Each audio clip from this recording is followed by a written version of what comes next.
ఈరోజు మల్కాజ్గిరి ఎలక్షన్లు ఎలా ఉన్నాయంటే వన్ సైడ్ అయిపోయింది అనేది జనమంతా నిర్ణయించుకోరు.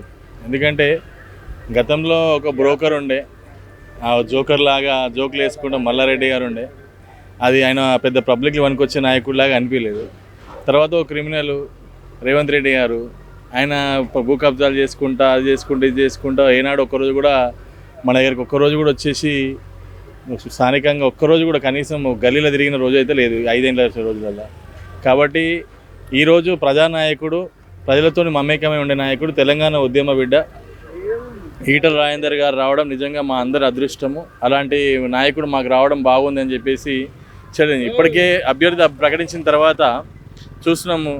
అభ్యర్థి ఇక్కడ ఒక ఉప్పల్కి పరిమితమైనటువంటి వ్యక్తి రాగి లక్ష్మారెడ్డికి ఇవ్వడం జరిగింది. మరి తర్వాత ఆల్రెడీ బీఆర్ఎస్ పార్టీ అయితే భూస్థాపితం అయిపోతూ ఉంది. దాంట్లో పెద్ద నాయకుడిని కూడా ఏ నాయకుడికి ఇచ్చినా కూడా, ఈవెన్ కేసీఆర్ వచ్చి నిలబడ్డా కూడా గెలిచే పరిస్థితి అయితే లేదు ఇక్కడ మల్కాజ్గిరిలో.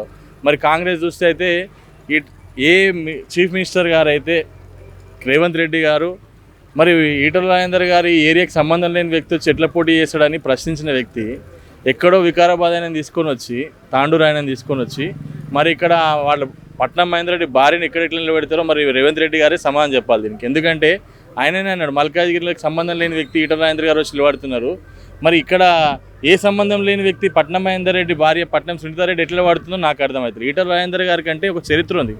అలవాళ్ళు ఒక 20 సంవత్సరాలు ఉన్నారు. ఇప్పుడు 7-8 సంవత్సరాల నుంచి మన షామీర్పేటలో వారు నివాసంలో వారు అక్కడ ఇల్లు కట్టుకొని అక్కడ ఉండడం జరుగుతుంది. ఈ మల్కాజ్గిరికి ఆయనకి 30 సంవత్సరాల సంబంధాలు ఉన్నాయి. కాబట్టి ఫైనాన్స్ మినిస్టర్గా ఆయన చీఫ్ మినిస్టర్ అన్నప్పుడు అన్ని రాష్ట్రాలకు ఎట్లయితే నాయకుడు, ఫైనాన్స్ మినిస్టర్గా ప్రతి ఏరియాకి ఆయన నాయకుడే ఆ రోజు. సో ఆయన ఫైనాన్స్ మినిస్టర్ కానీ, ఆరోగ్య మంత్రి కానీ అందరికీ సుపరిచితమైనటువంటి నాయకుడు, మంచి పరిపాలన అందించినటువంటి నాయకుడు, ప్రజలను కరోనా సమయంలో అందరినీ కాపాడినటువంటి వ్యక్తి. కాబట్టి ఆయన ఒక కరుణామయుడిగా ఈరోజు ప్రజలు భావిస్తూ ఉన్నారు. తప్పకుండా ఈరోజు ఈ మల్కాజ్గిరిలో జెండా బీజేపీ ఎగరబోతుందని చెప్పి తెలియజేస్తూ ఉన్నాను. మోడీ గారు తప్పకుండా ఈరోజు భారత్ మాత కూడా ఇన్ని రోజులు భారత మాత కూడా ఏడుస్తూ వచ్చింది 60 ఏళ్ళ పరిపాలనలో. ఎందుకంటే నేను భారత మాతని, నా పిల్లలు నేను అనుకున్నట్టు కొనసాగుతలేరు, నా అనుకున్న లక్ష్యం వైపు పోతలేరు అని చెప్పేసి కాంగ్రెస్ నాయకులను చూసి భారతమాత ఎప్పుడు కన్నీళ్ళే పెట్టుకుంది.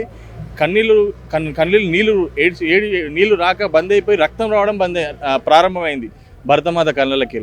అలాంటిది గత 10 సంవత్సరాల నుంచి ఒక మంచి వారసుడు మన ఈ యొక్క భారతదేశానికి మంచి వారసుడు దొరికిండు, నాకు మంచి బిడ్డ దొరికిండు. మొత్తం భారత్ మాతని భారతదేశం అంతా కూడా సస్యశ్యామలంగా ఉండడానికి ప్రయత్నిస్తున్నటువంటి వ్యక్తి. గంగానే కానీ, అన్ని పంచభూతాలని కంట్రోల్ చేయడమే కానీ, కరప్షన్ని కంట్రోల్ చేయడమే కానీ, భారత్ మాత ఏదైతే కోరుకుంటుందో వాటన్నిటికీ మంచిగా ఆలోచనతో ఉన్నటువంటి ఏకైక నాయకుడు నరేంద్ర మోడీ గారని ఈరోజు భారతమాత కూడా ప్రశంసించే స్థాయికి ఈరోజు మన నరేంద్ర మోడీ గారు ఎదిగారు. మొత్తం భారతదేశంలో అన్ని రాష్ట్రాల్లో కూడా ఈరోజు కాశ్యమయం అవుతుందంటే బికాజ్ ఆఫ్ నరేంద్ర మోడీ గారు. 500 సంవత్సరాల నుంచి ఏర్పాటు చేయనటువంటి రామ మందిరాన్ని కూడా ఈరోజు నిర్మాణం చేసుకుని రాముని యొక్క నిర్మాణం అయిపోయిన తర్వాత అక్కడ శంకుస్థాపన కూడా చేసిందంటే అది నరేంద్ర మోడీ గారికి దొరికింది. ఆయన కారణ జన్ముడు. ఈరోజు ఆ నరేంద్ర మోడీ గారి నాయకత్వంలో భారతదేశం మొత్తం కూడా కాషాయం జెండా రెపరెపలాడబోతుంది. రానున్న రోజుల్లో అఖండ భారత్ కూడా నరేంద్ర మోడీ గారి నాయకత్వంలో కాబోతుందని చెప్పేసి ఈరోజు ప్రజలు భావిస్తూ ఉన్నారు. ప్రజలకు ఏం కావాలో నరేంద్ర మోడీ గారు అది అందిస్తూ ఉన్నారు. ఎక్కడ కూడా నేను ఫ్రీ ఇస్తా, మీకు ఆ డబ్బులు ఇస్తా అని చెప్పరు. ఆయన ఒకటే చెప్తారు, స్కీమ్స్ ఏర్పాటు చేసి సబ్సిడీ ద్వారా అందరు ప్రజలకు ఈరోజు 80 కోట్ల జనానికి ఈరోజు బియ్యాన్ని అందిస్తున్నటువంటి, ఆకలిని తీరుస్తున్నటువంటి నాయకుడు నరేంద్ర మోడీ గారు. అలాంటి పథకాలు ఎన్నో తీసుకొచ్చి ఈరోజు నరేంద్ర మోడీ గారు మరి ప్రజల్లో మమేకమైపోయి ప్రతి ఒక్కరి గుండెల్లో ఈరోజు మోడీ మోడీ మోడీ అని దేశవ్యాప్తంగా నడుస్తుంది. తప్పకుండా వారు ఇచ్చిన నినాదం అబ్కీ బార్ 400 పార్ అనేది తప్పకుండా జరగబోతుందని చెప్పి అందరూ తెలియజేస్తా ఉన్నాను.